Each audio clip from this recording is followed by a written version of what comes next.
Hey guys, welcome back to my channel. So today I'm going to be telling you guys a story of what happened some years back. Yeah, it's a motherhood journey. Trust me, motherhood is very interesting. So my first CS, I've had two CSs now. For those of you that don't know, if you've known me and you have never heard some of the things I'm going to be saying here today, don't be surprised. So I have two kids and they were both CS. So today I'm going to be telling you guys a story of how the first CS happened. It was actually a mistake that could have been avoided. So where do I start from now? Where do I start from? Okay guys, so here's the story.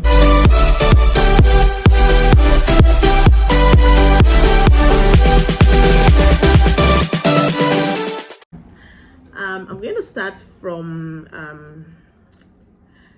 I'm going to take you back a little. Let me start from the beginning, kind of. Before I got married, I was worried that I will not be able to have children. Guys, if you're hearing this for the first time, calm down. A lot of you don't know this, so I was scared I will not be able to have my own children, and it kind of bothers me. So there was a day my husband came to see me in school, then I was still a student, and I just felt I should ask him what he thinks. So I said, oh babes, if eventually we get married and I don't have kids, what are you going to do? And I was like, oh, we're going to adopt now. Is that one issue? I love you too much for all those kind of gists. So like, okay. So I kind of chilled, and then we got married. Okay, 1 month into our marriage, I didn't see my period, and funny enough, I've had my menstrual cycle has been normal. I don't miss my period. It doesn't extend 4 days. It has been like that for years. So I was wondering, why wouldn't I see my period? So I went to the hospital. That was the month I got married, guys. I went to the hospital and then I discovered that I was pregnant. Yes. So I was kind of worried because how? I wasn't expecting to be pregnant anytime soon, because I did a scan and it shows that I have a lot of fibroid. They said one is actually blocking where the sperm is supposed to pass through, and then one is pressing on my ovary. I will not be able to carry. There were many things the doctor said at that time. So I'm like, how come? How possible I'm pregnant? So I had mixed feelings, but I was happy that okay, I just got married and then I'm pregnant. That is where the problem started from. I started anticipating. So at some point I felt okay, if the baby grows to a particular stage, they're going to take the baby out and incubate the baby. That was the idea I had in mind, or that's what I had in mind. So I started nurturing my baby. Of course, my stomach was growing. First month, second month, third month, fourth month, fifth month. When it got to 6th month, I did another scan and we're like, okay, that's, I can carry the baby. I should continue with the pregnancy. Okay, let's fast forward to 8 months. When the pregnancy got to 8 months, all of a sudden, I don't know what happened. I just couldn't wait to meet my baby. I couldn't wait. I couldn't wait to meet my baby. I was, trying to imagine her face.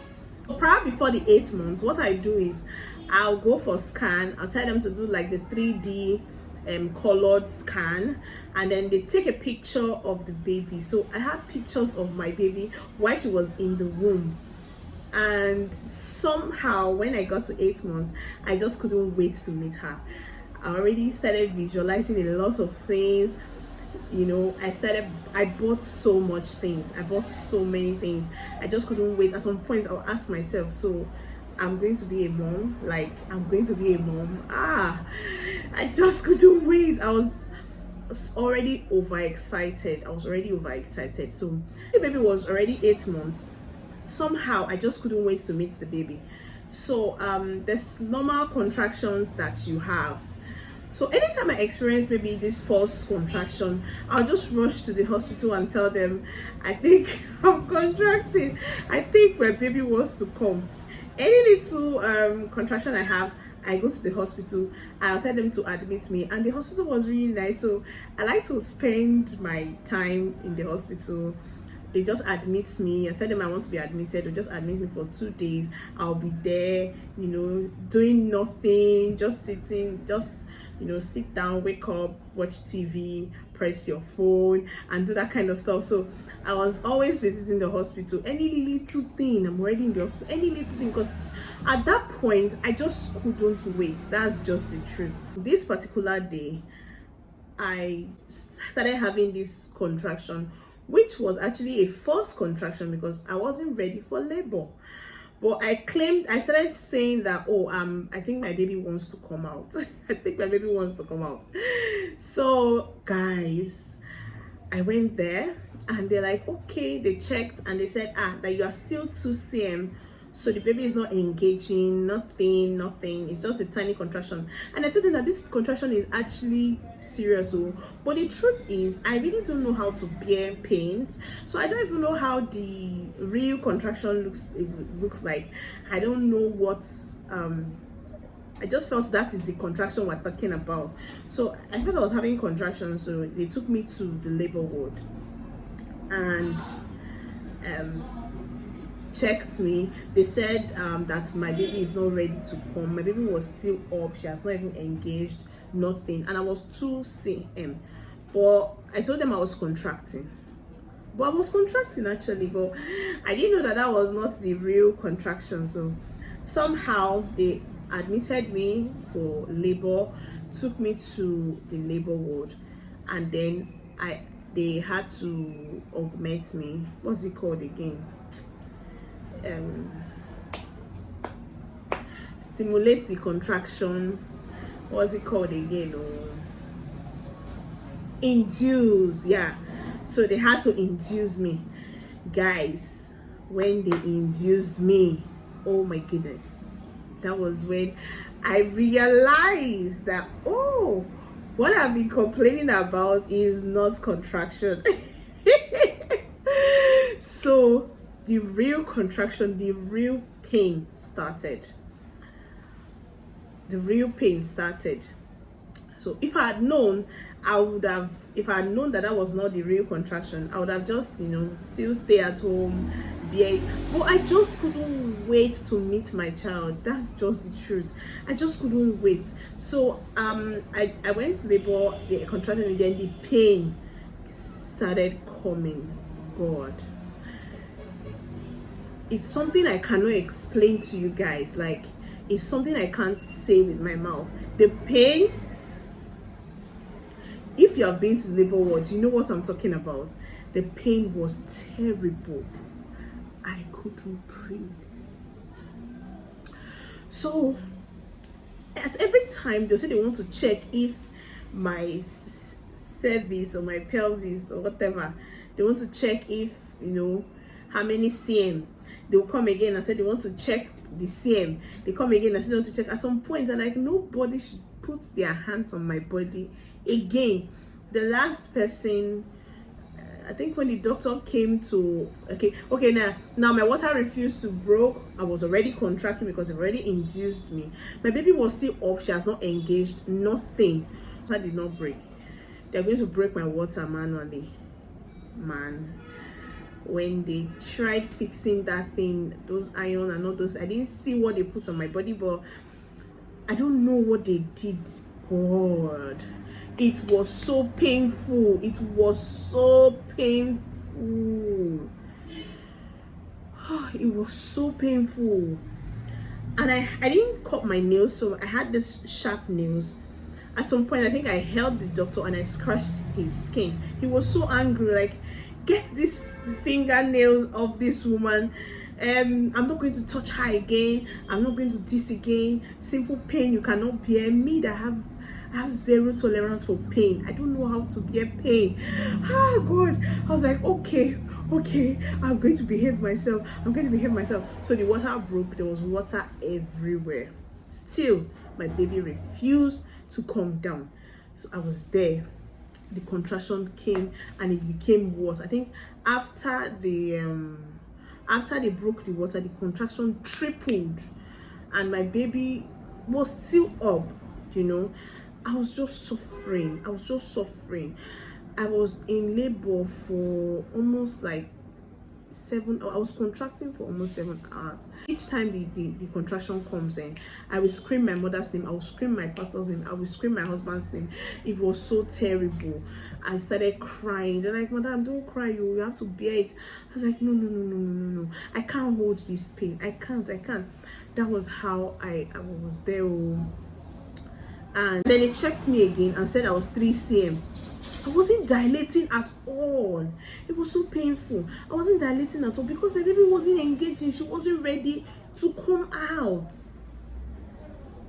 She wasn't ready to come out. But I'm already there. They've already started the whole labor process. So there's no going back for me. So after a while, my voice started fading. I was losing strength. I was calling on God. I was losing strength. After a while, I couldn't breathe. I was not saying, I can't breathe. I was losing strength. The pain was too much.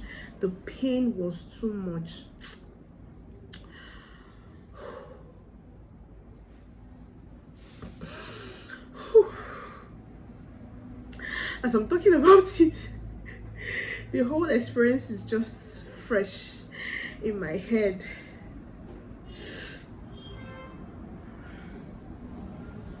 The pain was too much. Women, we go through a lot.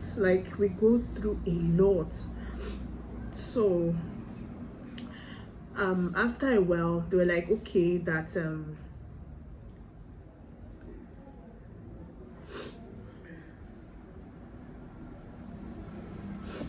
after a while, they were like, okay, that they can't hear the heartbeats. They can't hear my baby's heartbeat at some point. And me, I was losing strength too.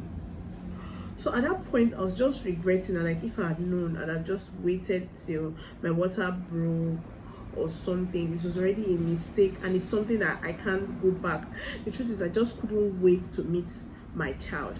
So at that point where I was losing strength and they said they were not able to find my child's heartbeat, I got scared. I got really scared. I started praying, I started crying, but the pain was still too much. So I did that for about 8 hours.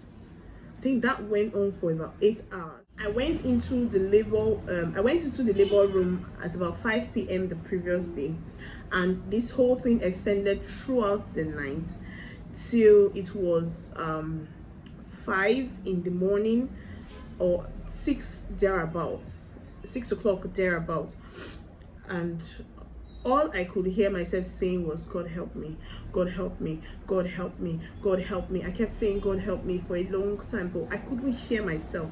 I was weak. I couldn't hear myself.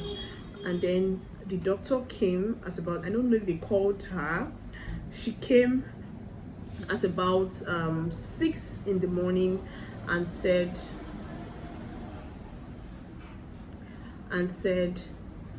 we're going to take you to the theater. See, when I heard that, the first thing out of my mouth was, thank you, Jesus. Thank you, Jesus. Thank you, Jesus. And then I was like, finally, I'm free. Finally, this pain is going to be over. And the doctor was like, okay, so you need to call your husband. It's 6 a.m. My husband was at home. I told him to go, that he shouldn't worry, that I can handle whatever. So it's 6 a.m. I'm like, okay, but you have to call your husband so he can sign. In my head, I'm like, is this woman okay? So I'm gonna wait till my husband gets here before you take me to the theater. Do you think I'm going to stay here and watch you and stay here and wait for my husband to come? I says, madam, please, can I sign this thing by myself?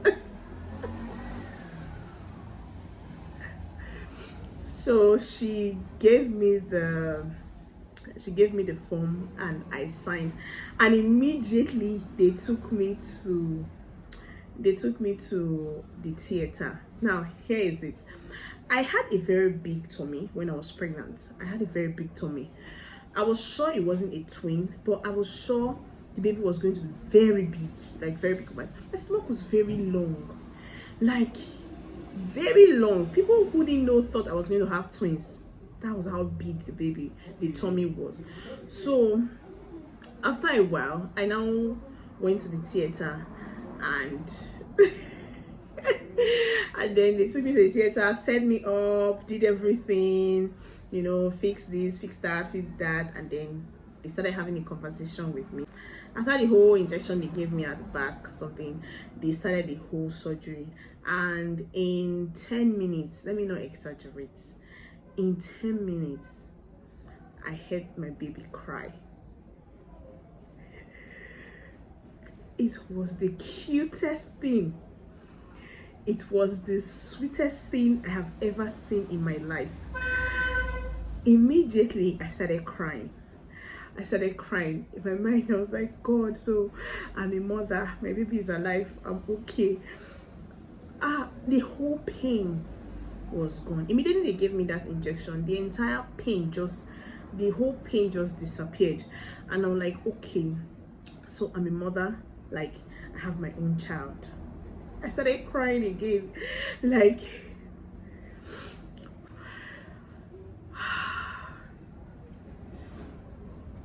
yes, I was so proud of myself. There was something that struck my mind. She was so small. I'm like, guys, are you sure there is no other child in my stomach? Because this baby is too small. This baby is too small. My stomach is really big. There should be another child there hiding somewhere. They were laughing like, oh, I said, so is this small girl? And my daughter used to kick very hard. Like when she starts moving in the tummy, she did a lot of cute things that just couldn't make me wait. As in, she did a lot of cute things that got me really anxious. Like, I want to meet this girl. Like, I want to meet her. I want to meet these babes that will make me a mother. Like, and I always take pictures of her when she was in my stomach. I have pictures, color pictures of her face when she was not fully formed. Like when her nose, I have pictures where her nose wasn't formed. I have pictures where her ear wasn't formed. I had pictures like that. I always take pictures when I go for my scan, 3D pictures. So all that just couldn't, with all of that, I couldn't wait to meet her. So finally, I had my baby, but the only regret was I could have just waited till maybe when she's full term, where she wants to come out by herself, instead of me going to the hospital with the whole false contraction thing.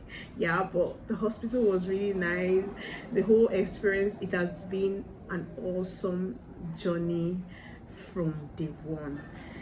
It has been a sweet ride with this girl, and I'm so grateful to God for giving me such a beautiful, smart, intelligent, and outstanding daughter. Yeah, so guys, thank you for watching. My name is Dr. Chineri DC. This is Parenting on the Go. Don't forget to subscribe, leave a comment, like this video. Bye.